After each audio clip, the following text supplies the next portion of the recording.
The truth of reality is that everything that comes into being ultimately comes to an end.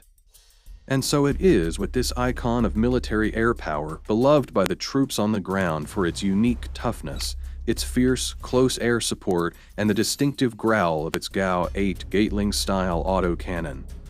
Yes, the A-10's Thunderbolt, known to the troops as the Warthog, has recently had its last upgrade completed for service at Hill Air Force Base in Utah. 173 A-10 seconds were fitted out with new wings that were built at Hill AFB, Utah, and are currently undergoing the last stages of flight testing there. The work has been done by the 571st Aircraft Maintenance Squadron. They have been upgrading the A-10 fleet with new wings that have taken the original now 40-year-old design and upgraded it with a new harness design that makes it easier and less costly to remove and maintain the wings on the A-10. These last-of-the-breed fighters are expected to operate for up to 10,000 flight hours, which is approximately the next 20 years. This awesome warfighting platform has been in operation since 1977.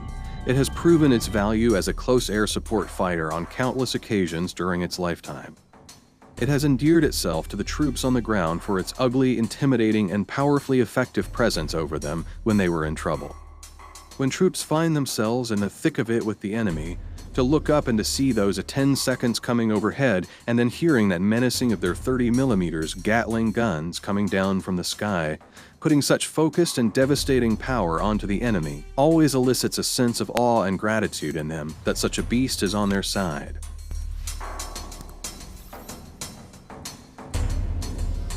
The A-10 Thunderbolt, or as it is endearingly known by the troops, the Warthog, is loved by those who fly it too. It has proven to be the most effectively designed close air support platform ever. Those who fly it love how it performs and for the fact that they have been able to bring that kind of power up close and personal to the enemy in support of their brothers and sisters on the ground. It can stay in the fight for an extended period of time, bringing devastatingly destructive power upon the enemy with many forms of munitions. But the most distinctive weapon it brings to bear on the enemy is that monster GAU-8 Gatling gun that spits out armor-piercing, tank-killing, 30mm rounds at a rate of 70 seconds. Its menacing sound matches its destructive, precisely aimed killing power.